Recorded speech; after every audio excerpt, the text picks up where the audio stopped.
we are seeing 48% of renters in Louisville are cost burden. Half of our population of renters is cost burden. That is unheard of, and that's dangerous on so many levels.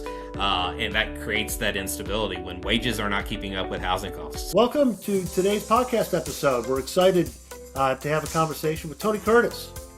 Tony is the Executive Director here in Louisville of the Metropolitan Housing Coalition, and I've been following their work for many years now, and continue to be amazed by just the amount of work that is done by Tony. Very small staff, if it's not just Tony himself in many cases, doing a lot of this, providing this wonderful information to us that we're going to delve into in this podcast. Tony, welcome. Thank you for being here. Thanks for having me, Dave. It's a pleasure to be here and keep talking about the housing conversations going on locally, but also at the state level right now. Good. Well, why don't we do this? Why don't we, there may be some folks that are not necessarily familiar with Metropolitan Housing Coalition. Tell us a little bit about the coalition, your work, and your mission and purpose. Most definitely. The Metropolitan Housing Coalition was founded in 1989, so going on 36 years, 37 years now that we have been around doing work on fair, accessible, and affordable housing. What we say is we do research-based advocacy for fair, accessible, and affordable housing in the Louisville metropolitan statistical area with a main focus on Louisville, Jefferson County. We are a coalition of approximately 300 organizations and individuals across the metropolitan area. That's everything from large financial institutions, legal groups, to nonprofits and community activists.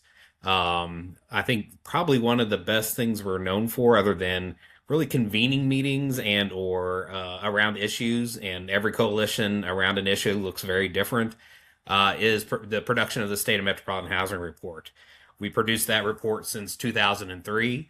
It is the basis for housing data in the community. Metro government uses it. Nonprofits use it. It is leveraged to bring additional dollars to work on housing issues and other critical issues across the city. So we're very proud of that, to keep that going. And wherever there's a housing conversation, MHC is there. Yeah, that report, we'll link it in the show notes, but, was there anything that, and it's full of incredible statistics and data, like you said, about housing in the Jefferson County, Louisville area. Was there anything that maybe surprised you or jumped out to you that maybe you weren't expecting in terms of some of the final stats that you guys pulled? Yeah, I mean, every year there's something that jumps out at me. All the reports are available on metropolitanhousing.org. From the first reports are a little smaller than what they are now. They keep getting more and more complex, but each of them has a focus area. This year, we focused in on workforce development and economic development issues, because that is core to both of those conversations, is the housing question. It's also elevated the housing question locally and at the state level as far as the housing crisis that we're facing. And if people don't have places to live, that's a critical issue to maintaining a workforce and bringing in economic opportunity. I always say, where do you start your day? Where do you end your day? And I hope that's with a roof over your head. And that's not true for everybody, but it's critical for everybody to stabilize their lives. And we're out there talking about that every day. I think one of the things that every year surprises me in this report, and so we do, the focus topics brings in different data every year, but we do kind of some regular updates on data, where public housing is, where low-income housing tax credits are used for development for properties. We also follow the student homeless population. And every year we get that data, and I hope it gets better. And in recent years, it hasn't gotten better. And that just absolutely drains me. It hits me right in the heart. I have a 5-year-old son who's about to start kindergarten in the fall, and that data just hits you at home. Talk about that, Tony. A lot of folks don't realize that. You talk about when you talk about that, you're mainly talking about JCPS statistics. Yeah, JCPS student homelessness increased to about 4,000 students this year. The This is despite declining enrollment as well. We saw this increase. There was a 13% increase from 2024 to 2025, I think is what the data covers from year to year. The largest contingency of students are African American kids. The largest area of growth was with Hispanic students, and I can only imagine because of the current climate we're facing with immigration, enforcement, and raids, and the fear surrounding those issues that has an impact on this. But it's very I would say kind of reminiscent and kind of tracks the broader trends in kind of economic situations, rising rents, stagnation of wages as well, all has an impact on this student question. And if anything, I think we can agree on in a society is children deserve a safe and stable place to live and call home, and that only contributes to them being able to attend school. Yeah, attend school and succeed Yeah. in school. You can only imagine how difficult it would be if you're jumping from couch to couch or if you're in a shelter. And not just the kids, what I've learned is not just the kids that are experiencing that, but as you see kids, there's a high rate of kids jumping from school to school. Hmm. And so the classroom dynamics are being impacted as well by that shift throughout the year. And so it has tentacles, beyond just the immediate impact that you could think of. Agreed. And if they're jumping school to school, they're at different places in the curriculum sometimes, Right. right? Like, so there's no level or kind of base setting for success for kids there. Well, Yeah, let's. So the report, I've looked through the report. It's quite voluminous, but yet organized in such a way that you're able to kind of zero in on maybe areas that of our particular interest to you, not to you, but to the reader. And then you do a really nice job, I think, of summarizing, the key, what it means, what the data is telling us, and what the response should be, not only from a governmental standpoint, but from the community and business. What are some of those things that just kind of pop out um, at at you, in terms of the bigger things that are contributing to the instability in housing, and actually the increase in instability in housing in Louisville? What are some of the very specific Yeah. kind of drivers of the Yeah, report? great question. There and to get back to the organization, we actually reorganized the report this year from years past. We've gone from a very separate focus topic and 9 measures of housing that we tracked for a long time to integrating those into one conversation to really reformatting it almost as an executive summary this year to really drill down and to make it attempt to make it even more usable for both policymakers and people in the community who want to understand the issue. But yeah, housing instability is on the increase in our community for a lot of reasons. The number of households that are being created greatly outpaces the number of units being created in our community. We're seeing that stagnation there. The rise in utility costs. MHC has an Every Home program that really talks about a lot about really aligning housing affordability with those issues of both water and energy affordability issues. You can't have stable housing unless you have affordable utilities. There's just a misalignment of housing and where jobs are in our community, how people can get to those jobs. We saw the pullback on TARC this year on TARC routes. That has an impact on where people can get to jobs. The supply of housing. There's a huge conversation on housing supply right now. I think the Kentucky Chamber of Commerce a couple of years ago, as part of their agenda, really started talking about housing, and that really integrated housing, I think, at the state level, especially into the economic development conversation. So it's getting more limelight now. But it is a supply issue that drives a lot of things: availability, that drives rent costs because people are staying in apartments and there's not enough home ownership opportunities. We're also seeing kind of a continued increase in the denials of mortgages to especially black households. I think the stat is that black households are denied at a rate of 2 times what white households are. Also, you're seeing The median home value is unachievable. It's $300,000 for Louisville right now, and that's out of reach for low wage workers, even mid wage workers, I would say as well. You're seeing a two bedroom rental unit go for about $1,200 to $1,300 now, uh, and then that's impacting. You're seeing interest rates increase. You're seeing mortgage increase. There's a lot of issues there that really bring into this instability issue. Explain to folks what because they're going to see the term cost burdened Yeah. in the report a lot. Explain to people what that means. Yeah, so that the cost burden you'll see related both renter and to both homeowner, and that at its basis is what really HUD uses as a definition for affordability, which is spending more than 30% of your income on housing and utility costs. We are seeing 48% of renters in Louisville are cost burden. Half of our population of renters is cost burden. That is unheard of, and that's dangerous on so many levels. And that creates that instability when wages are not keeping up with housing costs. And that's a problem. Yeah.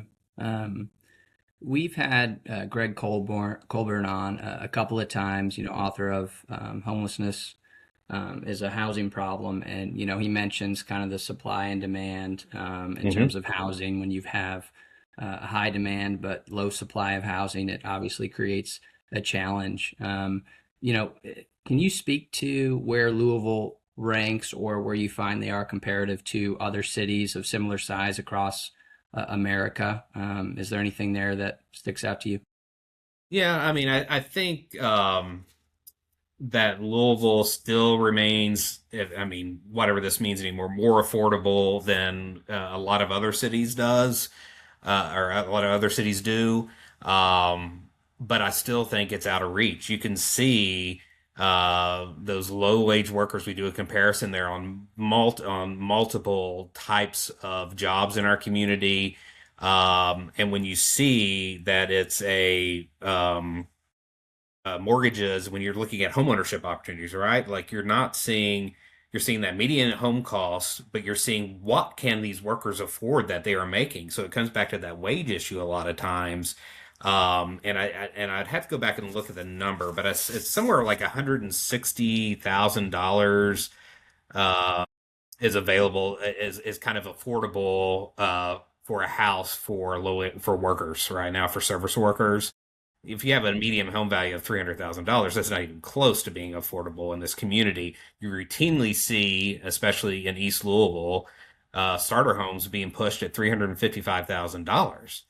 That is utterly outrageous. I couldn't even think about that getting out of school, right? Or getting married and getting out of school kind of thing. So that's a problem. I think a part of that too is, and this is a national question, it's not just a Louisville question. The median home value is a Louisville question, right? Specific. But you're seeing average mortgage payments increase by 83% from 2020 to 2025, which is going from about $980 to $1,700 or $1,800. That's crazy. The 30-year mortgage rate has increased by 124%, and the single family home has increased by 31% that same. So you're seeing these massive increases in home values. And if you're looking for first home ownership opportunities, right, there's no starter homes. Some of those are being taken out by short-term rentals. Some of those are being converted into rental situations by outside investors as well. That's another thing that folks are tracking is private equity buying up housing in Louisville and across the United States.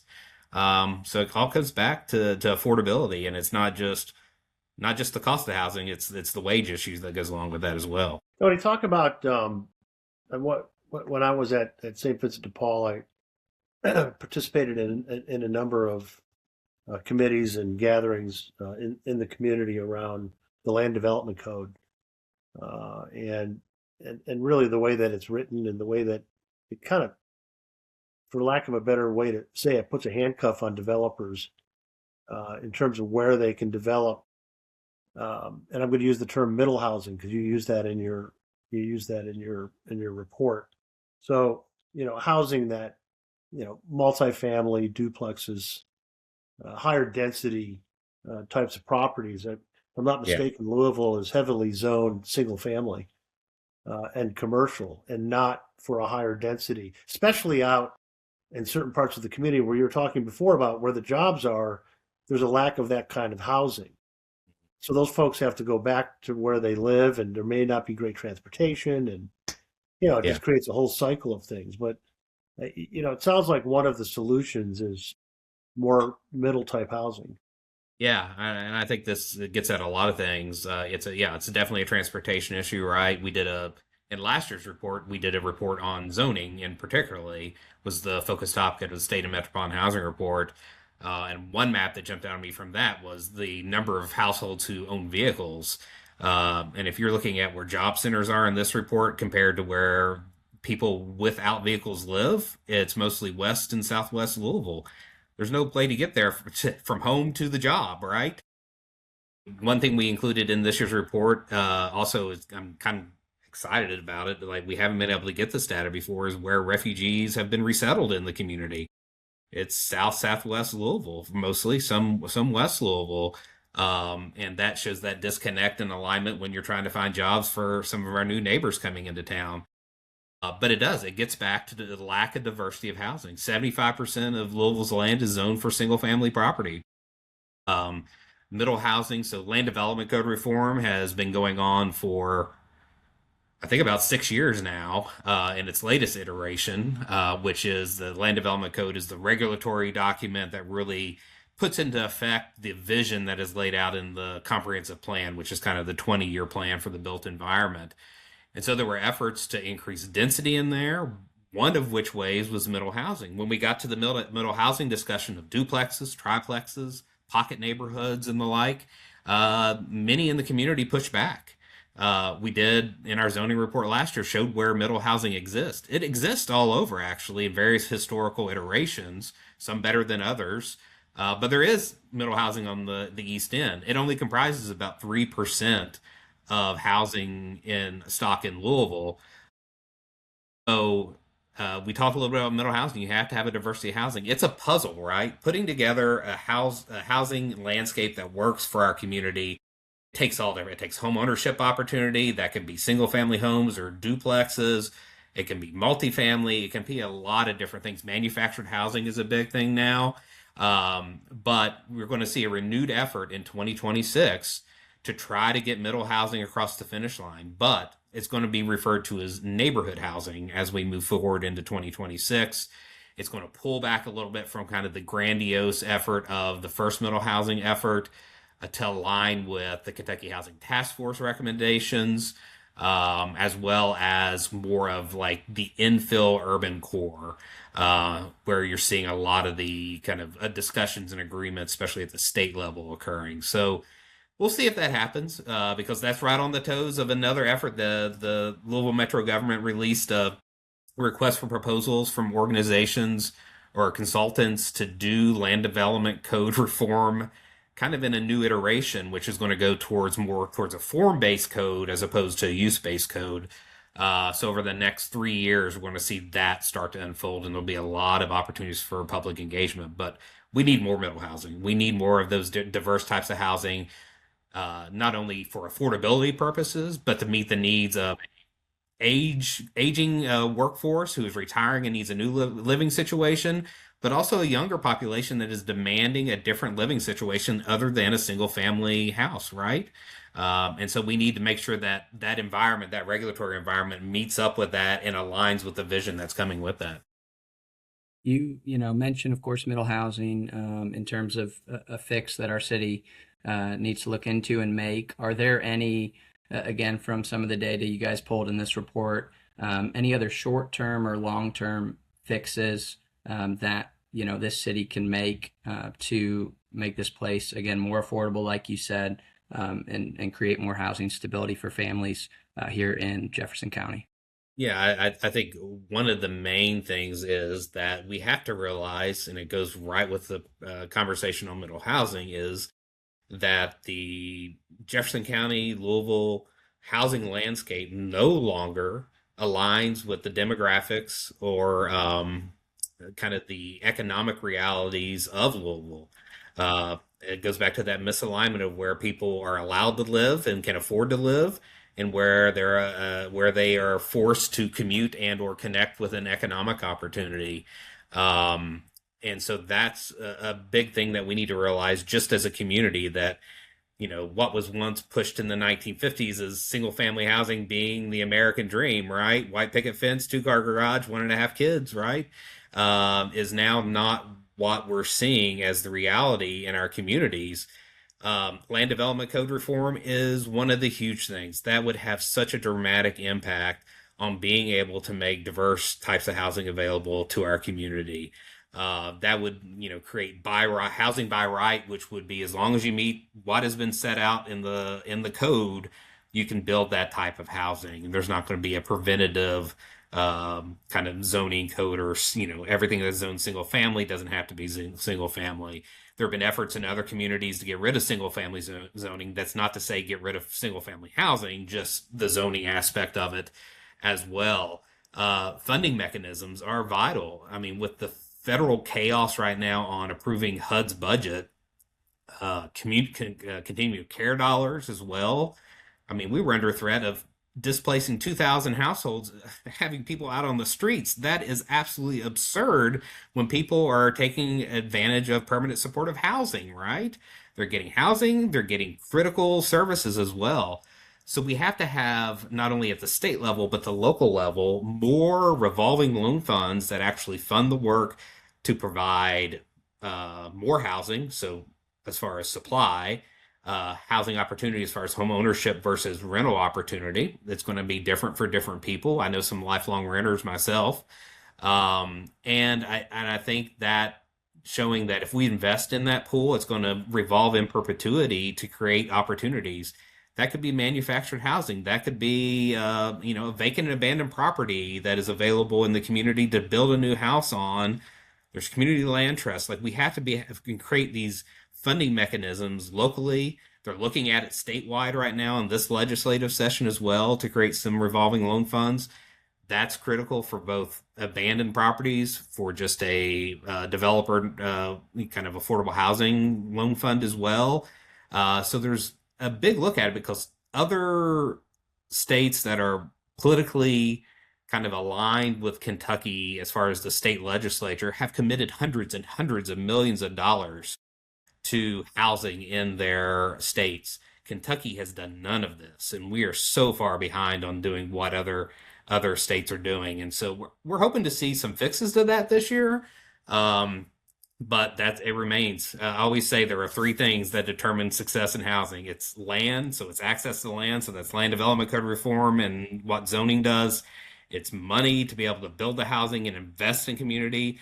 We need to stop looking at it as a kind of a downward handout for people in our community. Rather, we need to look at it as an investment in people in our community. And I think that changes the narrative as well.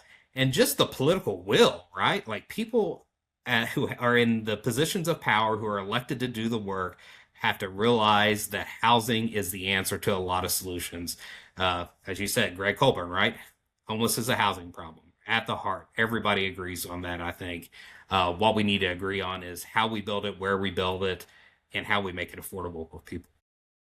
Tony, with all of that, thank you for that, and taking the time to go through, some of the areas where there can be improvements.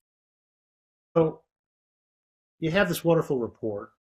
You all do such a great job of pulling it together. I can only imagine that over the years, since 2003, you said the reports? Yes, sir. Folks have utilized it. What would be your desire, though, in terms of how the report should be and can be used, whether it's advocacy groups, whether it's the government, whether it's developers, how should it be used? I mean, let's take that, make it alive. Yeah. Think that report. What is your desire for that in terms of what people should be doing with that? Because there's so much value in it. Because it's kind of like, people can have opinions on things, but you're stating facts in that report. That's right. You're entitled to your own opinions, but you can't be entitled to your own facts, right? I think that was Moynihan, Patrick Moynihan, I think so. Yep, I think so. So what is your desire in terms of how the report should be used? How should people It- use it? yeah, yeah. I mean, I'm a historian by training, so I want all the data I could possibly have to make good decisions, and that was always one of my pushes when worked at the State Historical Society was how do we use the history to inform the policy decisions. And so this brings that world together for me. And the last thing we want is for people to say, "Good job, pat you on the back. You published a report. We'll stick it on the shelf and it'll Yeah, collect right. dust." Right? It has to be operationalized in some way. And so what I love to see is when I'm at a community event, part of a coalition doing work with partners such as St. Vincent de Paul and others, is when they pull the report out and say, "Hey, we use the State of Metropolitan Housing Report to inform, hey, how many units we need to build and how we're going to do that. Where are they needed, right? We used it to go out and obtain more grant funding to bring in and leverage in our community to make housing opportunities and choice possible. We want to have this report and we want people to use it when they go talk to their Metro Council members, right? To say, hey, my issue is X. Here is the data from a reputable source. They've been doing it for 23 years now. I think we did one year. I think 2020, 21 was a combined report because of the pandemic. But otherwise, I've done it annually every year. But you'll be able to go in and say, hey, we can look. And I do this often in talks. 10 years ago, this is the situation. Here we are now. We haven't made enough progress. Or we've succeeded in these areas. We need to replicate it and fund it more. So I think if people, my opinion is if you have access to the facts, like you were saying, Dave, those are going to carry the day on the arguments. And what we know for sure is when you're in the community talking about housing issues and you repeat the facts, the numbers, it starts to catch on with policymakers. You start to see policies start to be formed. Advocacy is about the long term, right? It doesn't just happen overnight. I always go back to this. I remember hearing one of my predecessors, Kathy Hinko, on the local policy show, and I can't remember what it was called in Louisville on local NPR back in 2005. And what was she talking about? Land development code reform. I'm like, that's 20 plus years ago. We were talking about this issue. And so it's really about the long term, about being able to integrate this into conversations where it hadn't happened before. And going back to the Chamber of Commerce again, right? They started talking about it in their local agenda. The GLI local agenda for 2026 is heavy on housing and permanent supportive housing. This is something we did not see before. And I'm reminded about this, when the Kentucky Housing Task Force met to start talking about it at the state legislature, the first meeting they had, my colleague George Eklund at the Coalition for the Homeless reminds me, they met and they're like, why are we meeting? Why are we talking about housing? 2 years later, they're talking about a shared housing narrative. They realize and acknowledge there is a housing crisis and a need for housing across the state of Kentucky, not just in Louisville. And they're actually came out with a series of recommendations and are filing legislation in this legislative session based off of those recommendations. We would not have thought that 2, 3 years ago that this was going to happen. So there's been a huge shift, and I need to be reminded about that as an advocate. And I need other people than just me showing up to these meetings to say, hey, we need more housing, because everybody knows what I'm going to say when I show up to a meeting. Well, and Tony, we appreciate your time today, and you are a great advocate as well as Dave. I think you both do an incredible job of making what is a really complex issue when we talk about housing and bringing clarity and simplicity to it. Is there anything as we close that you'd like to share, or just anything with the listeners here that you'd like to say? Yeah, there are a couple things that are going to be coming up, and one thing that recently launched. So we'll be doing our regular annual meeting dinner in June. We'll be bringing in a national speaker, Brian Goldstone, who wrote a recent book on the working poor. That's going to be, I think, an excellent conversation, fits within this workforce development, economic development, and housing argument. We're actually hosting a utility and housing affordability conference in April, on April 7th at the Muhammad Ali Center, to talk about critical issues about the intersection of housing and utility affordability, which kind of comes out of another report we did last year. So we hope people will attend that conference. It's called Beyond the Rent, and you can find more information at beyondtherent.org. And then I think one thing that's critical right now, and something that we've been working on for 3 years, and it just launched, is the Roof Over Our Head initiative.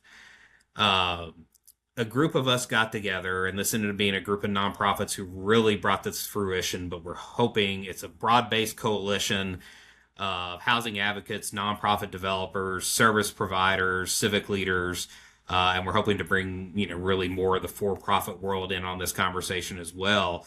But we formed a 501c4 to really go about shifting the narrative in our community, because we know, looking at the state as an example, is that when you change the narrative, you change the conversation, you start to have a shared narrative around housing and the need, that things start to shift. You start to see policy shift. You start to see money start to go towards it.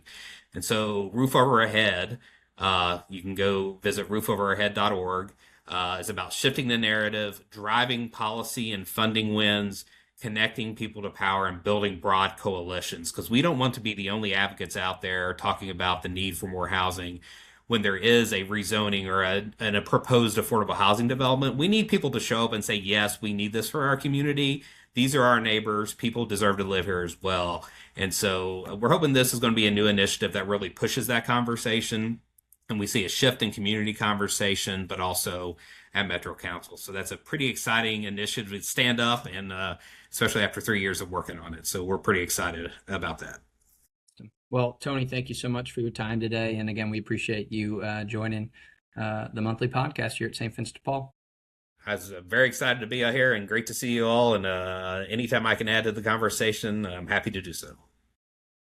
Thanks a bunch, Tony.